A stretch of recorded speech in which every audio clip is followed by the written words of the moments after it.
All right, I got my boy Berti here, and today we are discussing title update 2, 3, the future of Monsterhunterrise, and just what our general thoughts are, what some community thoughts may be, things like that. Berti, say hi, man.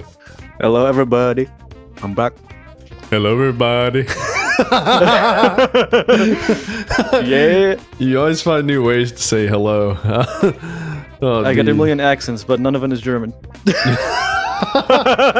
All right, so as you can see on the screen, we've got Shinkrai's Twitter pulled up. We're not going to be going over like Shinkrai's thoughts as he was posting the roadmap and like title update stuff as it was getting updated. There's a lot of things they went over during the title update, but a lot of things that were also left unsaid that they posted later in like what they call guild reports, things like that. So we won't be going over like a deep dive into like these comment sections or anything like that. We're just going to be using the actual like materials like this title update roadmap and stuff. Speaking of that, shout out to Shinkrai, good source of Monster Hunter news on Twitter or X, whatever you want to call it, shitter. So if you want to stay updated, Shinkrai's a good guy to follow. Title update roadmap, let's get to it. So for the most part, I'm going to assume everyone listening has already seen the materials of the title update. If you have not and you haven't like actually looked at everything, we will be going over a lot of stuff. So as we can see here, Monday, June 30th, title update 2 is coming out. We're going to be getting layered weapons, other additional features, Lagiacrus, and Seregios. So we have already some cool stuff. If you saw the trailers, absolutely hype. There's some interesting stuff about some of the fights. We'll get into that a little bit later. But let's go over some dates real quick. So we got June 30th, title update 2. Seasonal event from July 23rd. Festival of Accord Flame Fete. I don't know how to say that. Please forgive me if I say it wrong. Wednesday, July 30th, all the way to August 20th is going to be Arch-Tempered Uthduna. They added the third flip. Let's all clap our hands and get ready for that. Be a good time. And then we have the Fender Guitar special collaboration, August 27th through September 24th. Now, off the bat, if you saw all the stuff in title update 2, it looked cool. It looked really awesome. But one thing that I'm not a big fan of, they showcased Uthduna with all these different trailers and everything during the Capcom showcase. But if you pay attention to the dates, we gotta wait a whole month from June to July to get AT Uthduna. That kind of stinks a little bit. I'm not going to complain too much about it because maybe they just don't have it finished or anything, even though they literally show trailer gameplay footage of like it moving around and doing moves and a hunter fighting it. So I'm not sure what all they're doing there. They do plan on bringing AT Raydal back during this time period. Whenever title update 2 is coming out and everything, so we will be able to fight AT Raydal again. For me personally, I prefer if they just didn't have these on rotation and they just had them out for us to fight whenever we wanted to.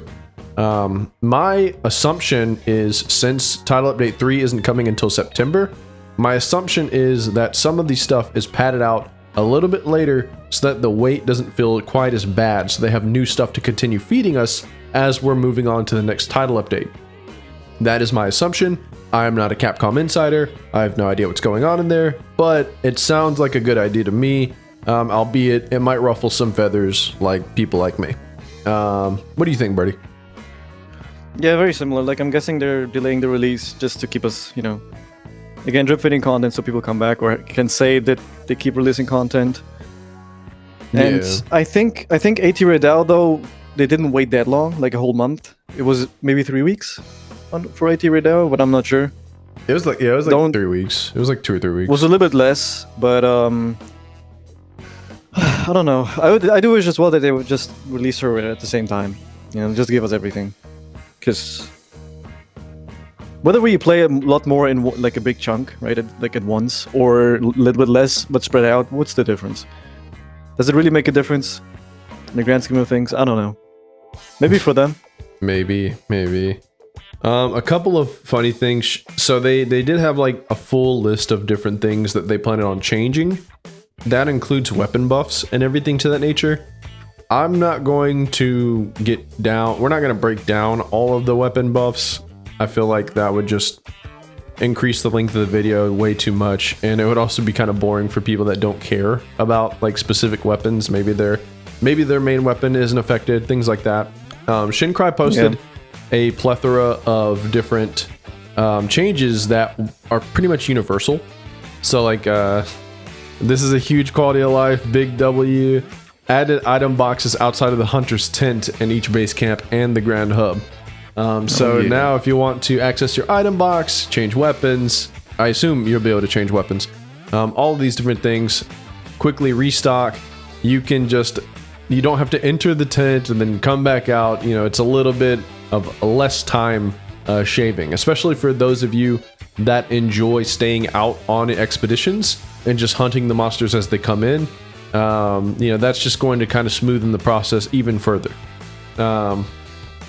Getting better and better, he says, you now can regain control of your character slightly faster after starting a quest. Player gathering actions have been adjusted to be more responsive overall, particularly while riding the Sacred. So we're looking at like minor improvements to like things that may seem like they're not that big of a problem, but when you really like start stacking up inconveniences upon inconveniences, or like a loading screen that takes just a little too long, or a forced like animation post like grabbing a quest, they're starting to chop down all of that stuff. And while it may not be extremely noticeable, there are people that do care a little more and more about having to optimize repetitive actions over and over again. Primarily people like speedrunners oftentimes keep a really close eye on that. But to be honest, I'm pretty welcome to things like that as well. Now, the quickly restock items, and ammo pouch is automatically restocked when activating an item loadout. So that's going to be interesting for bowgunners. But look at this. This is some stuff that I'm really excited about. The following options have been added. Health gauge warning option. So you know how whenever you are getting targeted for a specific attack that may put you in one-shot territory or may potentially hurt you really badly, and it does that whole like, oh, your heart is spiking in your health bar, it appears that they're going to allow you to turn that off. I don't mind it too much, but I know of people that do. A fixed display option under display elapse time for some quests. I'm not sure what that is. I never noticed any problems with that, but who knows? Maybe other people found something crazy there. An activate skill item effects option, an equipped talisman effect option, a support hunter damage display option. So I assume with the activate skill item effects and equipped talisman effect, I would imagine that's the like weird like blinking glow that you get whenever things are like buffed. Which would honestly be really big for anyone who cares about not looking like a irradiated glow stick at all times, dude. Yeah. So that's big. That's nice. Support hunter damage display. I would imagine that you can turn their damage numbers on. Maybe that's what that means. That's kind of interesting, I guess. Excess item. You can actually see how much they do, right? Yeah, true. I mean, we know that they don't do much, but it would be funny to see like it would be funny to see Olivia hit something in the face with a hammer and see like just 20 pop up. That'd be funny. Excess item and gathering settings option. Or excess item gathering settings. I would imagine that's deciding on whether it goes straight to the item box or not, or if you can craft stuff with it. I'm not sure. Maybe they're just adding some extra things like that. What do you think so far, Bert, from everything that we've seen? I actually haven't seen these yet. At least those lower options. The health gauge warning, I'm actually happy about that because that can be distracting. Let's say a monster is, winding up for a big attack, and then you see that huge blinking thing in the bottom and the top left of your corner. You put your eyes there, and then you miss the attack, for example. That can happen. Not to me, because I'm goated. I'm just kidding. That can happen to anybody. That is a little bit distracting, yeah. But a lot of these, I don't know what they mean yet. I guess we'll have to see, because Equip Talisman effect. I have no idea what that means. I can't even think of anything. Like the purple mist around the wrist, stuff like that. With specific talismans. Would they do that? Yeah, yeah. Like for example, if you have the pre-order bonus talisman, or I think there's also a digital deluxe one also. Oh, they have they have visual effects? Yeah, they have visual effects. Holy, I never noticed. Yeah. I never paid attention. It's a very like niche thing, but they do have visual effects, so it could be that. Damn, okay. And activate skill item effects, I hope it's the glow. It's been in everyone's annoyance pretty much. Like when you want to take photos especially, it looks so bad. And a lot of people do it to take photos in Monster Hunter, especially in this one, because the photo mode is pretty decent. They did, and it's going to be even better. Yeah, they did update. Yeah, like a lot of stuff with the photo mode, so that's going to be interesting. Oh yeah, oh yeah. Okay. We also see in Steam you can now copy the Lobby Hunter ID via the start menu. So there you go, Steam guys. And don't worry, they get to performance later. We'll get to that soon. They went over that in the guild reports. So for everyone that's kind of worried because they didn't really say much during the actual showcase, we will be looking at that soon. Okay. Funny enough, so Shinkrai's like, oh, come on, did they seriously fix everything I was complaining about? Tokuna-san, can I kiss you in the forehead? That's pretty funny. Food skills can now be viewed in the skill window via equipment info in the start menu. And the detailed effects of food skills can now be viewed in the active skills page of the skill info window. So that'll be nice. That is very nice. Okay, that looks like everything as far as Shinkrai has that's not going to be covered by the actual Monster Hunter page. So now we're going to be looking at the Monster Hunter page itself. Okay, so first off, we're looking at layered weapons. To unlock a layered weapon design, craft the final weapon in that weapon's upgrade tree. Also, they don't say it here, but it'll also only apply to Rarity 8 Artians. Well, actually, I don't know if it'll be Rarity 6 and 7 as well, but it'll apply to the Artians once you have fully rolled every single upgrade on them. So if once you've done all 5 rolls, you'll be able to put a layer... fully reinforced. Yeah, you'll be able to layer a weapon over them as well.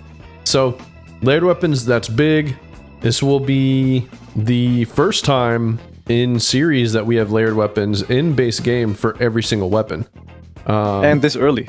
Like, it's not like a late title update, you know, the final one or whatever. This is the second one. True. Base Rise was the first one to have layered weapons in base game. However, it was only for the Rampage weapons. And most that was pretty bad. Yeah, that was also added in later. And unlike Wilds, where the Artian weapons, most of them are way better than everything else, the Rampage weapons were not the best, but for a couple of different weapons.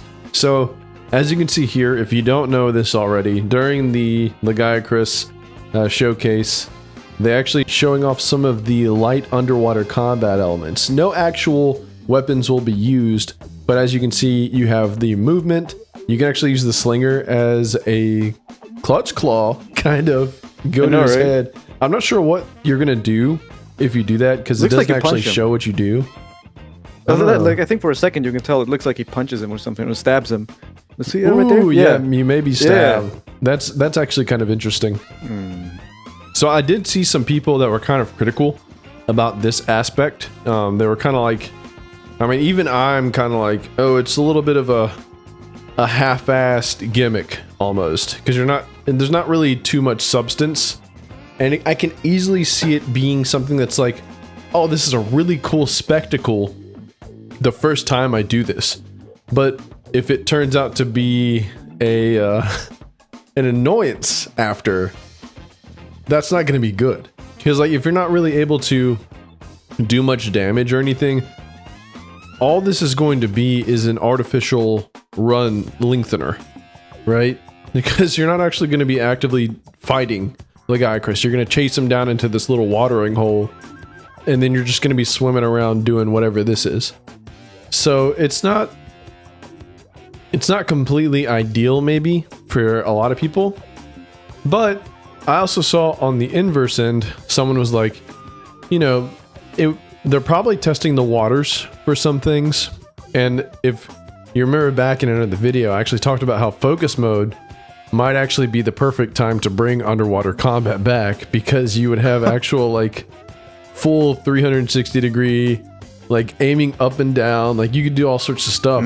But there's just no way that they would be able to, or even want to, bring back full new animations for every single weapon, do all these other things for one singular monster right now. So that they might be testing the waters, no pun intended, a little bit here, just to see like reception, as well as if they can really, if they like, maybe that might be the expansion's gimmick, you know, or maybe they're exploring if it could be or not. Or maybe we're looking at, maybe they were exploring it beforehand, but this is about the best they could do, you know? So we'll have to see how it goes. It looks cool. It looks fun, but I am worried about that artificial like length, just being padded out because of things like this. But if it's really cool, who knows? You know, maybe it won't be like it's something that happens every single time you hunt him. Maybe it's just occasionally. So, you know, we'll have to see how it goes. What do you think? Pretty much very similar to you. I can see it being really awesome, like spectacle-wise, in the first maybe 1 to 3 times. Like solo, then multiplayer especially. Like seeing everyone swim around him, you know, and like watching what he does. That's gonna be really cool to see. And I was thinking it might not be too bad if those, for example, those environmentals do a lot of damage. Because environmentals usually do a decent amount of damage. And there's multiple of them in the water that we can use. You know, it's like rocks on regular hunts, like on land. That might chunk them a lot. True. So maybe you want them going into the water, you know. So we'll have to see what we can actually do. Maybe you can do something in like while you fight him on land that prevents him also from going into the water, you know, like something specific, like damage him a certain way, damage certain parts. Well, no. I mean, like damage his maybe his fins or whatever, and he doesn't swim anymore, you know. Or doesn't go. Maybe something like that. Who knows? I might be coping, but that would be a cool interaction. Like you break his claws, and he's like, I can't go in water right now. Yeah, and they're not foreign to these mechanics. You know, you break something like a certain thing, and you prevent the monster from doing something. That's very Monster Hunter. So we'll see. Who knows? Good points, dude. It looks very awesome though. Yeah, it looks freaking awesome. Hell yeah, dude. Hell yeah. And we are. Oh yeah, new area in the Scarlet Forest is we're gonna have access to now. So that's gonna be kind of cool. I've been wondering, can we actually see that area already, but we just can't get to it, or where is it? I think it might be blocked off, or like one of the spots that's blocked off. They may just open it up. Do you think it's like the same as Jinza Hat's arena, because you can't get to it normally, but in this quest you can? I don't think so. I think it's going to be a fully accessible part of the map, like permanently from here on. Oh shit. Yeah, probably. Maybe. Yeah. A map title update. I mean, that's the first time they would do something like this, like an extension of the map. Yeah, that's big. Well, I mean, it's not the first time in Wilds that we see spots blocked off that you can't access, and then you come in. So I'm thinking that it's something like that was already predetermined, but they've just had it blocked off without us knowing. Of course, that's merely conjecture. So I was gonna say, I feel like that if that's the case, wouldn't that been blown up before, or be made aware by the community or something? I mean, possibly. I'm not too familiar with like all of the leaks and stuff, so it could very much well be that this was already like telegraphed.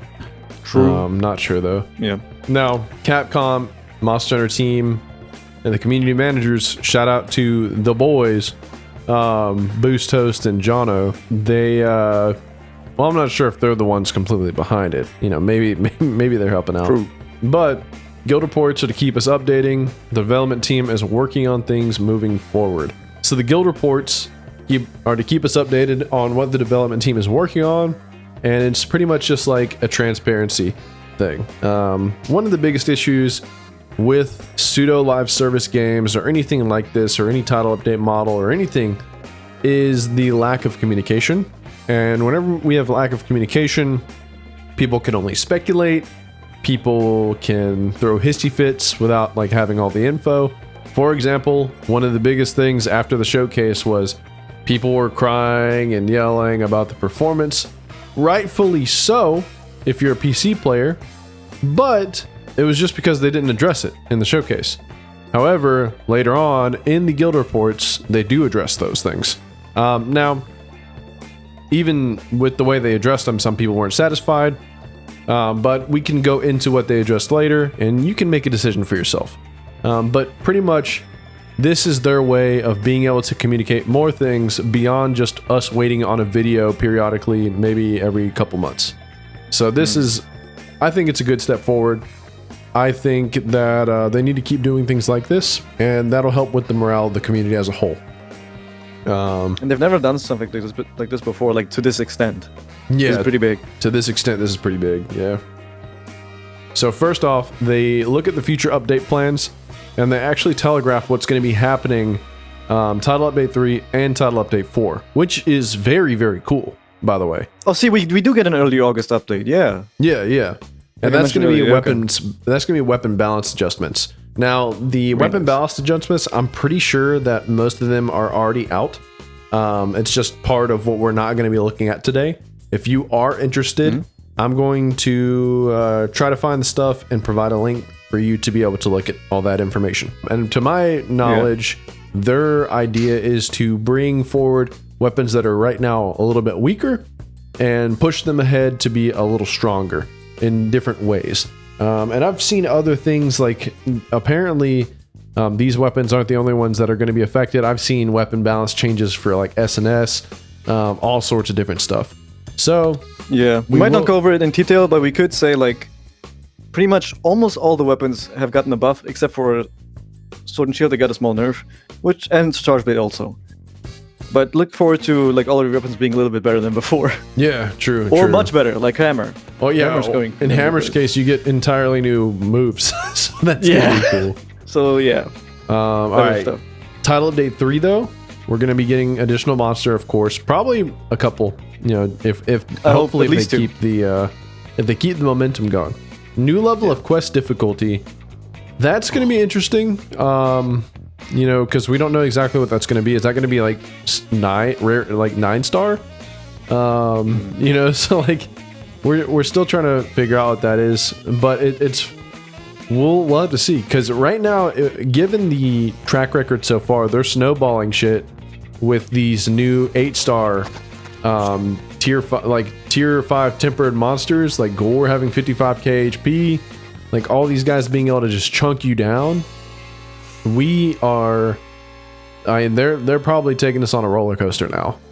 So if you're chomping at the bit for a challenge, there's probably going to be some new challenge. And one of the biggest issues with things like the tier 5 or whatever new 8-star tempered monsters is that by the time that they've come out, there's not really too much incentive to face them. So like most everyone already has the RD weapons they want or the decorations they want, especially with how easily accessible a lot of the drops are and easily accessible a lot of the decorations are. There's still a couple decorations I'm missing. I don't think I'm ever going to be able to get an offensive guard iron wall deco. I don't know why that one just evades me, but we're looking at a new reward system, talismans.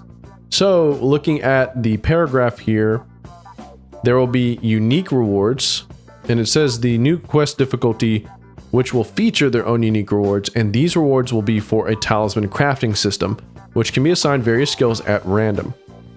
The new talismans can be assigned a wide variety of skills, including those exclusive to weapons and armor, and will also be randomly assigned slots for decorations as well. We believe this system will broaden.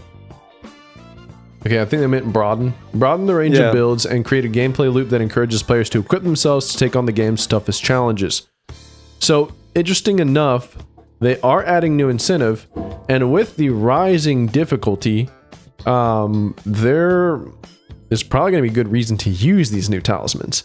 Now, of course, the implication of RNG talismans alongside RNG decos rightfully has some people worried, because you know, whether you're on the camp of enjoying RNG talismans, like people like me, or if you're on the camp of enjoying RNG decos more, you might be a little concerned that they have both now.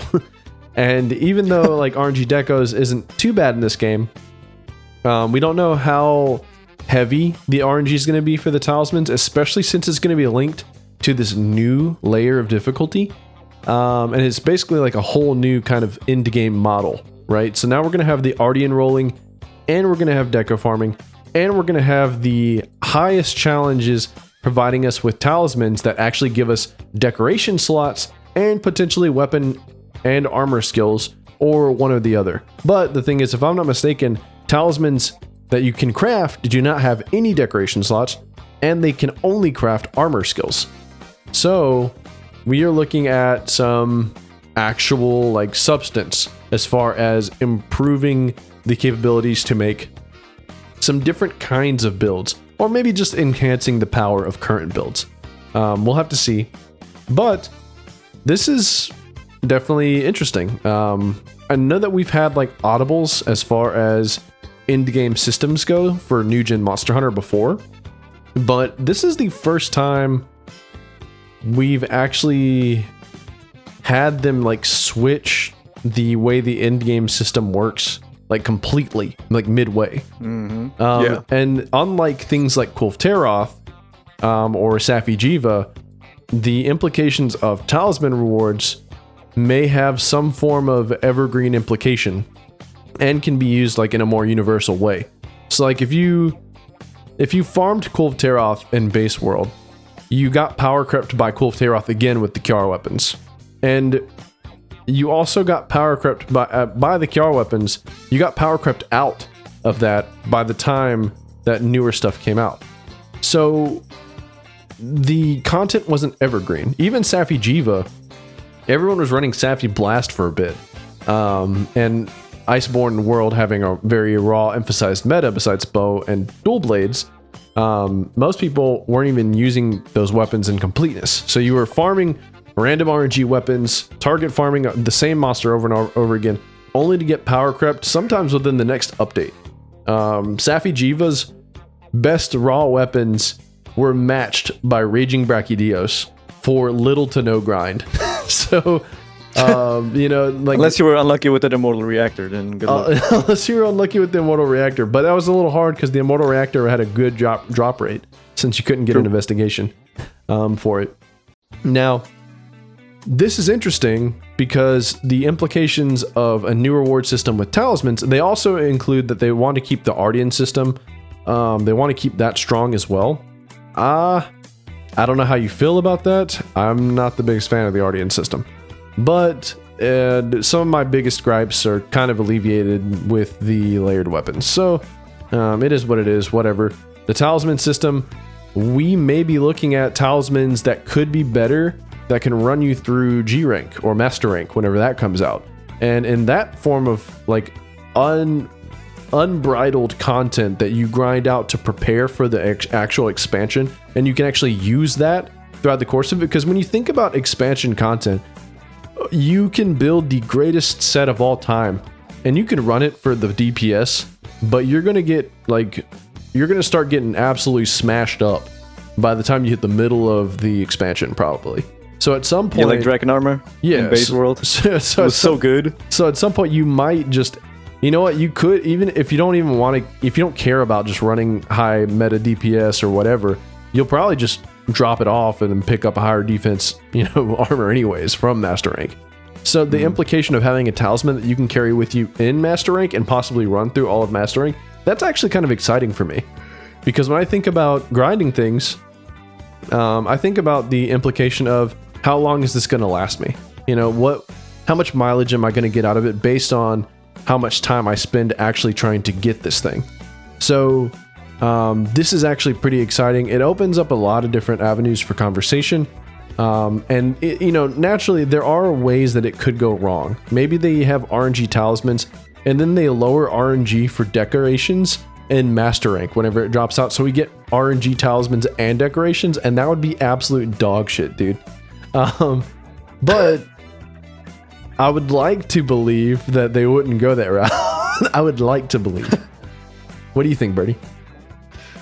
So I'm seeing this for the first time, kind of, like, at least the description on the right, and it just sounds really, really awesome to me because they say talisman crafting, and the first thing that I think of is like curious crafting. So are we able to craft a talisman and then keep rolling skills on it, like re-rolling, like curious crafting, or are we going to craft it and it comes with a set of skills? It says it can be assigned various skills at random.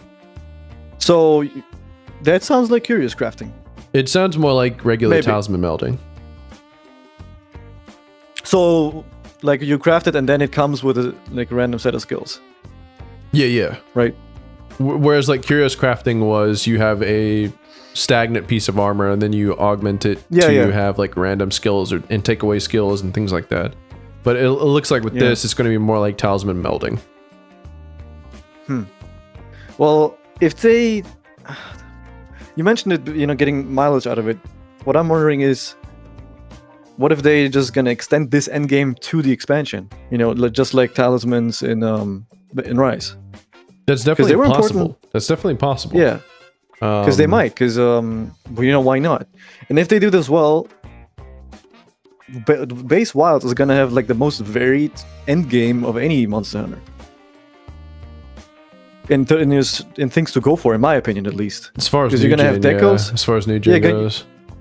Well, maybe even old gen. Because what can come close for you with the guild quests? 4, yeah. Base 4 had the level 140 guild quests and relic weapons and stuff. That might come close. But you're gonna in Base Wilds, you're gonna have at least with all the updates out, you're gonna have decos to go for. You're gonna have Artian weapons to go for, and these talismans. Which, that's pretty big.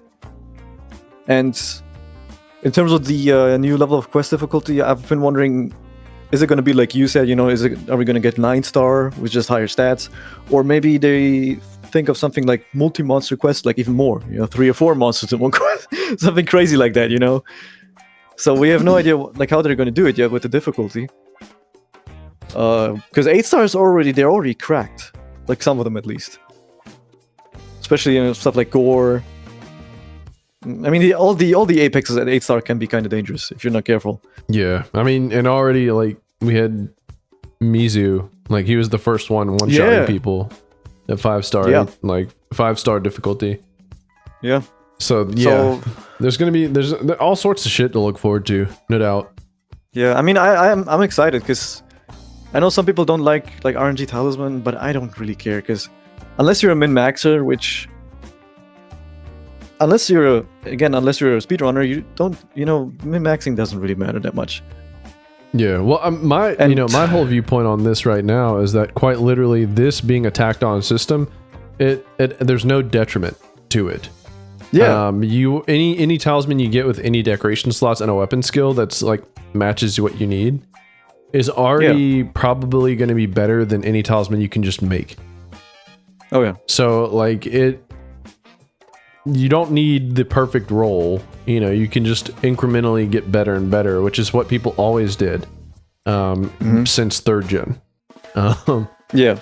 And, sure enough, there are things that you'd shoot for, but the common, smart player wouldn't just be oh, I'm shooting for the perfect roll, because that's not realistic. Whenever I'm doing coal miners needed in GU, I'm not shooting for a Tenderizer 6 Expert 10 3-slotter. I'm shooting for Tenderizer 6 3-slotter. It's not realistic for me to get the perfect roll. I mean, and this you can go about that the same way for Artian weapons, for curious crafting and Sunbreak. Even if you get suboptimal but really good, it's not that hard to get something really good in those games, to be honest. Yeah, well, I mean, just something passable, and you can work completely around only having passable luck. Even Rise Sunbreak, you could run through all of base Rise and Sunbreak, and because of the decorations that you can meld yourself with monster parts, you can completely run through all of the game perfectly fine, comfortable with good builds, with only a talisman, a talisman that it doesn't even have a skill that applies to you. You could be running free element on a raw weapon. And no, I don't even think free element exists. Free ammo, ammo up. You could be running ammo up on a Blade Master weapon, and have 2 level 2 slots, and that 2 level 2 slots is going to be perfectly fine and sufficient for you to run through the whole game with little to no problems, because all you're going to be missing is like 2 or 3 skills. Yeah, and then by the time you get to endgame, right, you can they added such generous melding options that you can get a freaking god charm very easily. Yeah, since Title Update 3, it was after Chaotic Gore came out and the new melding option, it's almost impossible to not get a good charm, and you can even pick skills that are going to be on it.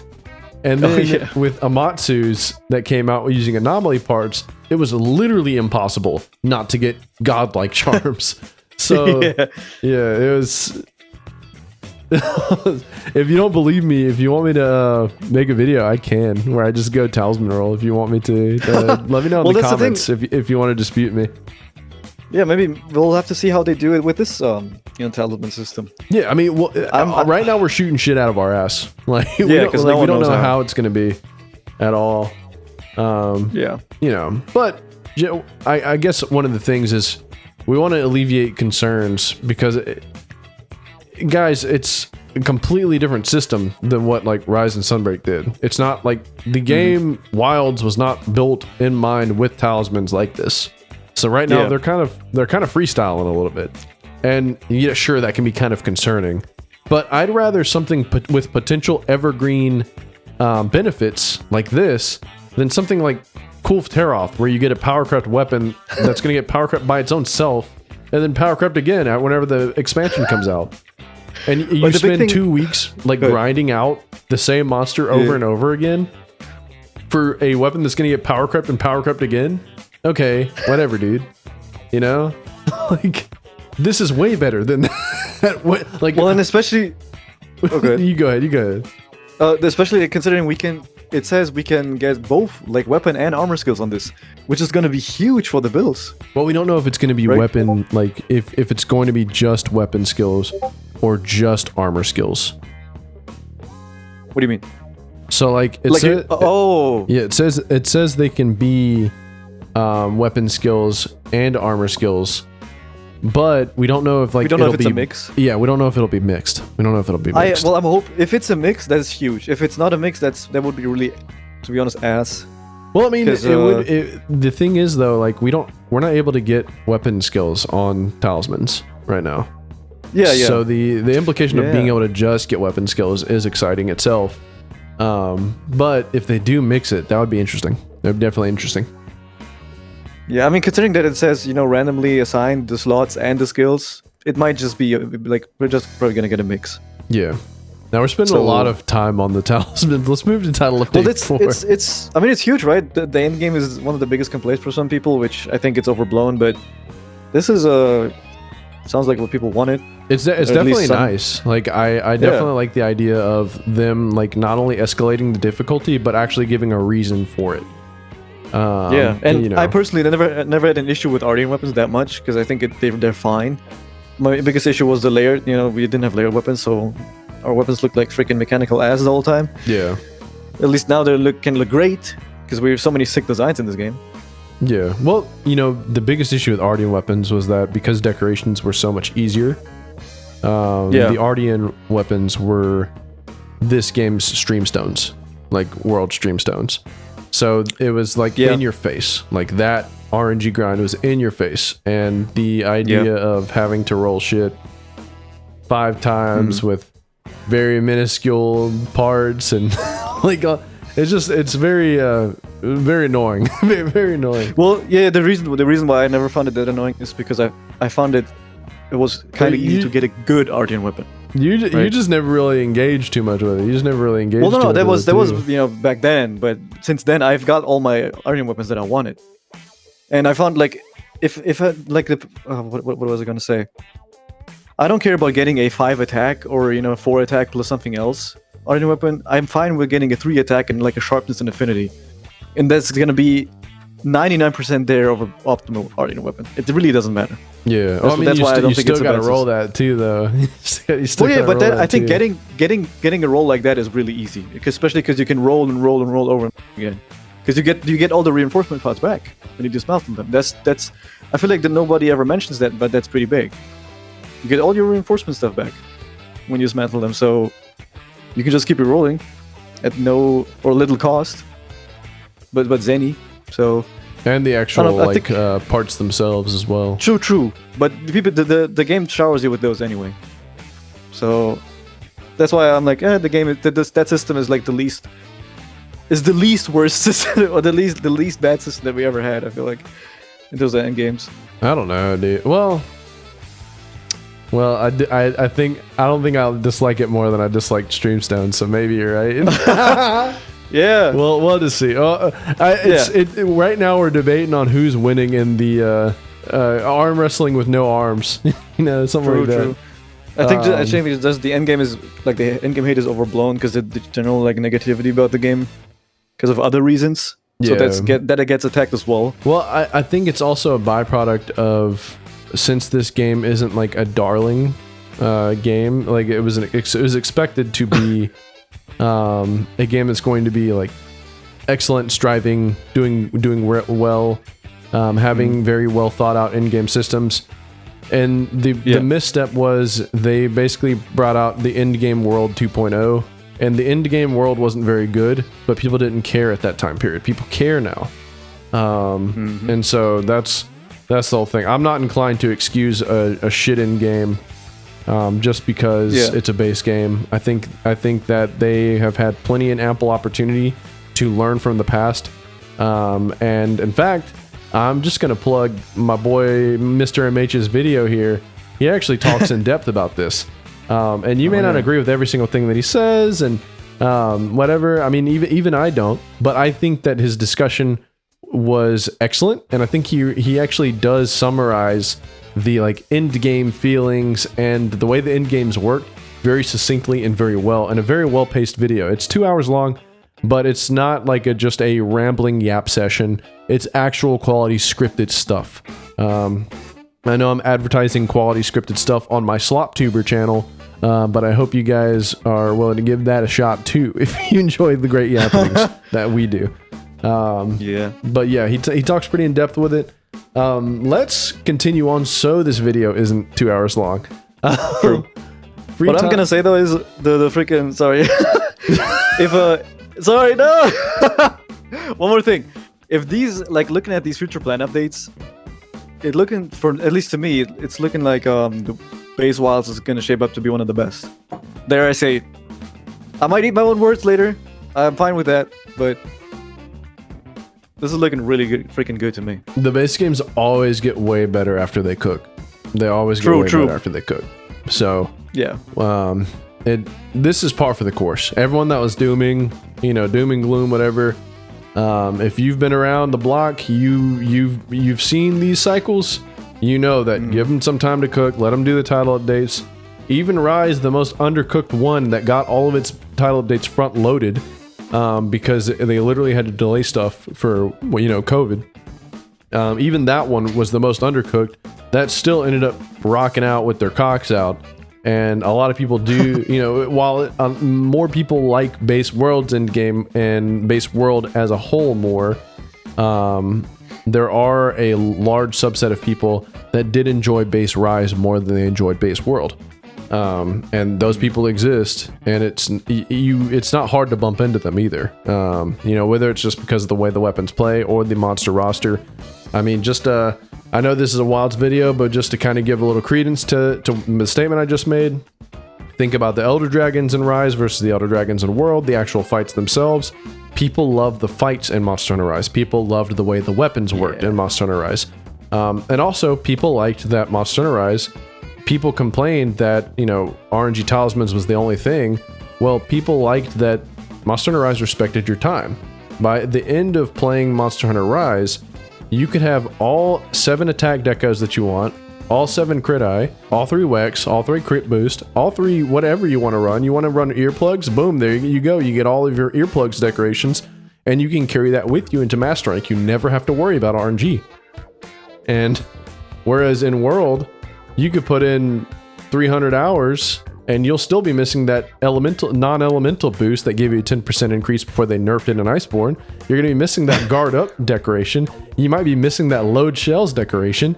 You might be missing 5 attack boost decorations, 5 crit eye decorations. You're gonna be missing all of this shit because the game just did not want to reward you, and they so tight-fisted with stuff. And you know what? I played 300 hours in base world. I never got to put a health augment on my Devil Joe insect glaive because my Streamstone RNG was so fucking bad. So there's a reason why there are people that liked base Rise more than base world, and there are going to be people that like base Wilds more than the other two as well. It's not going to be a surprise. All of them, good. All of them are different. They have different things. They provide different things to different people, and people value things differently. I know I said different a lot. Whatever. Go ahead, Berti. Another thing is what's pretty big. It's what's being criticized in World and Wilds. People hate about being shoehorned into fighting, like this certain few monsters that are only worth fighting. In base Rise, you can pretty much fight 80% of the roster and still make progress on charms because you can melt all parts. True. And even if you were deeply focused on the upper end, you had a much wider cast. You had All Mother Narwa, you had regular Nar if you wanted to, Valstrax, Camelios, Kushala, you had Ibushi, you had Teostra, all the Apexes, and all of the elders were either not just punching bags and also not annoying to fight either. Except Teostra. Well, Teostra was kind of annoying. Yeah, I didn't like Teostra. But he was cooler than he was in base world, because in base world he was just a punching bag you beat up on. Not as much of a punching bag as Valhazak, but still a punching bag. True. And then you also had Apex and Ogre. You had Apex Mizutsune. You had Apex Rathalos, Apex Diablos, Apex Rathian. And while, those fights weren't quite the GU Deviants, they were still fun new-gen fights. So... And they were challenging. Yeah, true. Advanced Apex and Ogre would beat your fucking ass. Yeah, or Diablo sometimes. If you're not careful, bro. I don't know about it. No, Diablo's can be scary, man. When he goes Bloodbath mode. What's his name? Yeah. Yeah. I don't know, dude. Mizu too. I don't know. Mizu too. Mizu actually had Apex Mizu was cool. Yeah, he could definitely throw some hands. But yeah, there was there's a lot to these different games that people enjoy a lot, and it's the same with the Wilds. So please be open-minded. If someone doesn't like another game as much as you, whatever. If they like Wilds more than you, whatever. We're all in this together right now. If you've already paid $70 for this game, guys, buckle in. Let's just enjoy the title updates as they come. Now, finally, moving on to title update 4. Coming in this winter. Additional monster, more challenging hunts, various improvements and adjustments. They do mention including improving usability and game stability. We'll continue working on through these updates. Title updates include bugs physics, excluding bug fixes, and other updates will be implemented every few months, as with the first and second updates. Thank you for your patience. So one thing I like about this, whenever base Rise came out, they dropped 2 title updates very quickly, way faster than 2 title updates were dropped in World and in Wilds. Wilds is the slowest so far. But the thing about Rise was we got blue-balled afterwards, because they didn't do much after that. They dropped these huge content drops, and they didn't do much after that. World got 5 title updates, and they were most of the time just like one monster and like one like new thing. Sometimes it would be like really, really big like events like Kulfteroth, or even like very interesting remixes of the Monster Hunter formula, like with Behemoth. It was kind of cool. I like that they're already telegraphing, hey, I know that we're a little slow and we're having to put months between each title updates, but we are gonna have multiple more title updates. I like that. I'm glad they did this. And even if like you can be mad about how slow they're moving, whatever, they are going to be giving us more title updates. That's important. That is actually important. We don't know if there's going to be a 5th title update or not, but at this point, if they're already nearly matching World with the planned content, and especially if they add multiple monsters like per each title update, they will actually overstride World, because World didn't add multiple monsters every single title update. So hopefully, I know it says additional monster, Hopefully they're adding multiple. Right now I'm just But being hopeful. it said the same. It said the same thing in the TU2 Update 2 though. Additional monster, I believe. They said for the that first like roadmap. Okay. So that's. I'm not like, don't quote me on that, but that's how I remember it. Let's see. If Bertie's wrong, we can put Bertie L in the comment section. No, no, not again.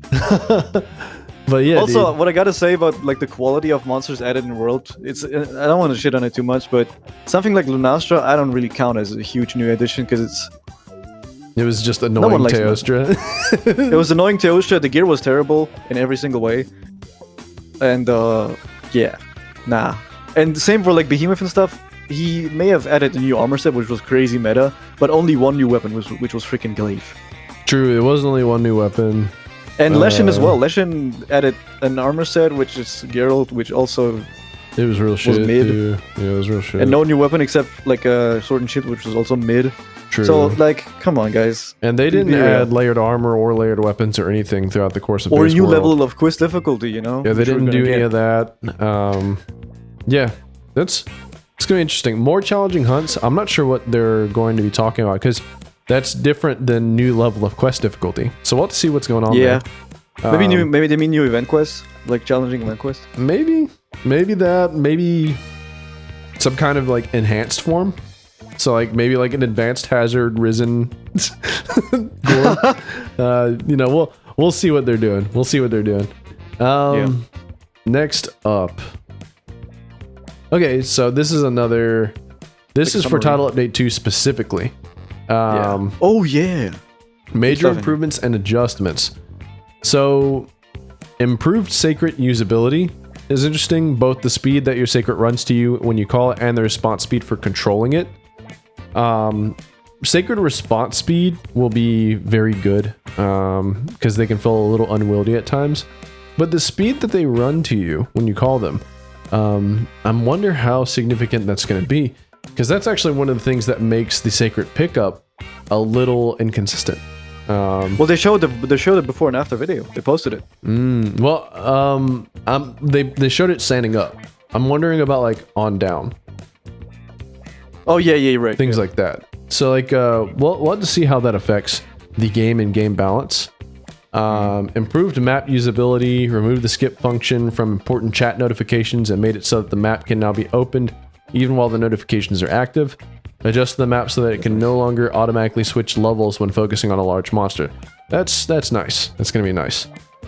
Skill information visibility. The ability to display skill information with one button press on various screens will also be added. That's going to also be nice.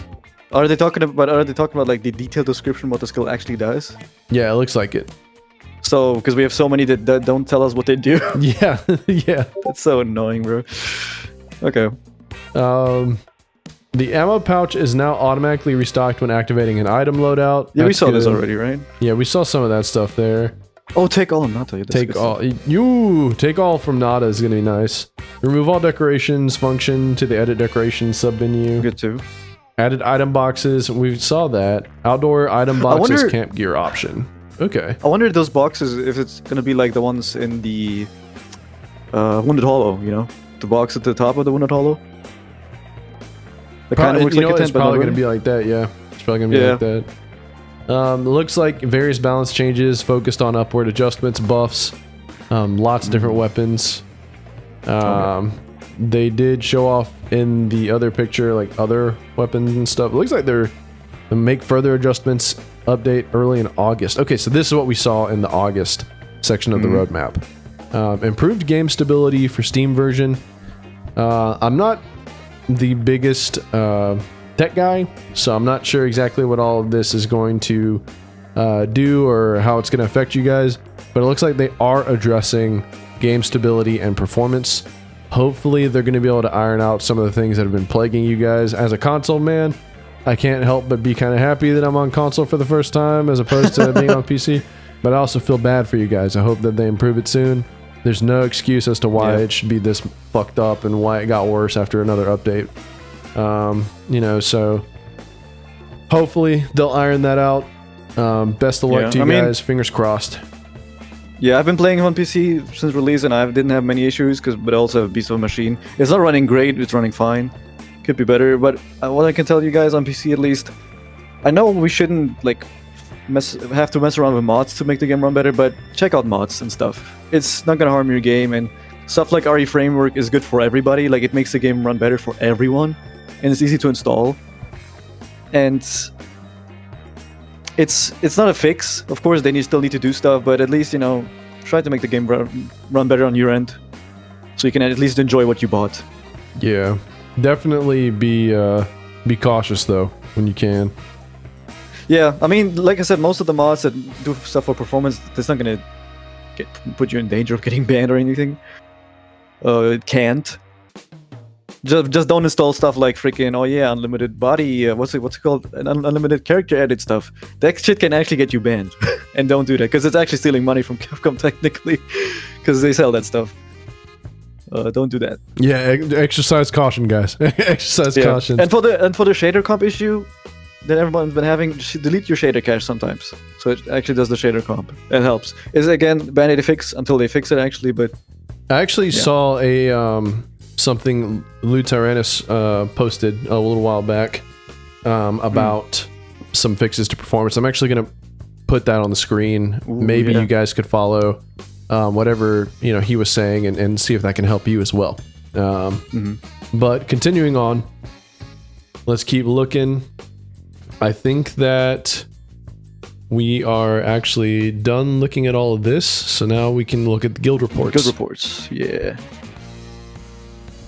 And if I'm not mistaken, I think what we just looked at kind of summarizes what was actually on the guild reports. So this might be a little redundant. Yeah, looking at that, actually. Yeah. Yeah. I'm guessing these requests are from the surveys? Perhaps. So they actually probably looked at the surveys and then came up with these? Yeah, they're probably making adjustments and everything in response to the surveys. They do go over like the adjustment goals and stuff. This is interesting. Okay, so it does look like the guild reports are pretty much just going over what we just went over. So I hope that if you've been watching, that you feel a little more comfort now with the state of the title updates and how they're addressing different things. Guys, base games and new gen have been kind of rough. And even like some sides of the DLC can be a little rough at times. It's hard. I think everyone just kind of has fatigue as far as having to wait on the games to cook as we've already bought them full price. But at least the people that come after us enjoy them a lot. I'm glad you guys do.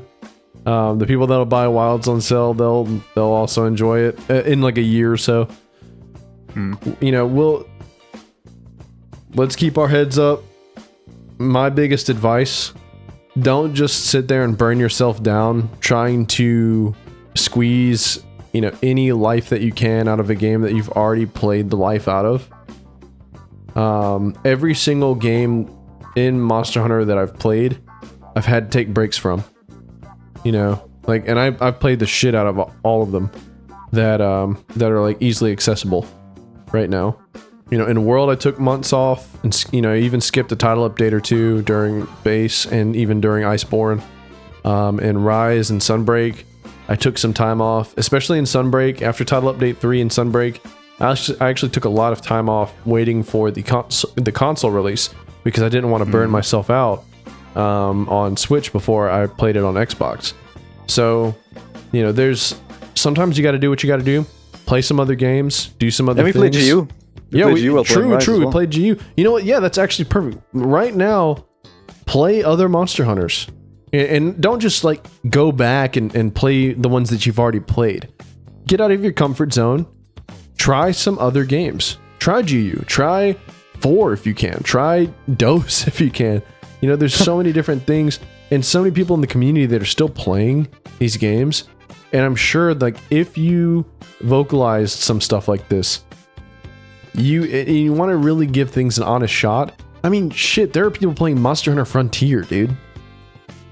Go play Monster Hunter Frontier. There's so many different things you can do right now. Don't just burn yourself out. If you're dooming and looking at only the negative side of things and trying to hop on a negativity train, that can't be good for your mental health, man. You gotta start like smiling more. You gotta laugh. You gotta play something that you're having fun with, enjoy. Start looking at different avenues. If you're only like coping and glazing and like trying to beat off the masses, yeah, beat off the masses. That's not cool either, man. You're gonna run yourself ragged just trying to defend something left and right. You got to give something time to cook. Let the work stand for itself whenever they finish it, and it will. You know, even look at Rise, guys. Look at Rise right now. I was about to say, give Rise a shot, man. Like, we're praising it a lot, but that's for a good reason. Well, no. Like, I'm saying, look at Rise as in, like, there's so many people that are loving Rise right now. Like, oh yeah, true. Like, even to the point of lying about how the state of it was whenever it first dropped. There's a little bit of revisionism going on, but that's people hated Rise. People, if you think Wilds is bad, Rise was bad. People were shitting on Rise and the people that loved it. So like, this is a repeat cycle. People are loving Rise right now, dude. Look, dude, give it some time to breathe. Give yourself some time to breathe. And if you're just there in the middle, you're just having fun, doing whatever. Maybe you have some critiques. Maybe you have some positive things. Maybe you're just chilling, dude. Keep it up. Keep it up and try not to get swept up in any, left or right way. You don't have to just pick a side or anything. You can, it's not like you're sitting on the fence. Real opinions have nuance. So, enjoy, you guys. I hope you guys have had a good day. I hope you guys had a good week, have a good month. Title update coming soon. Let's get this. Berti, do you have any closing statements, dude? Oh man, I need to go play some Wilds again. I have to, like, I get it, guys. I've taken some time off too, like probably. Damn, I think ever since the spring event ended, I haven't played. But not because I dislike the game. I was just been playing other stuff, a lot of other games. But I'm really hyped to get back into Wilds because I still love the game. I have criticisms, but I have many more of the older games. So yeah, that's how, guys. Cooking. Yeah. Let them cook. Let them cook. Stay meaty, my friends. Stay meaty and come to the Discord. True. Join the Discord. Join the Discord. Join the Discord. Take care, you guys. Bye-bye. I've got dinner ready. Let him cook.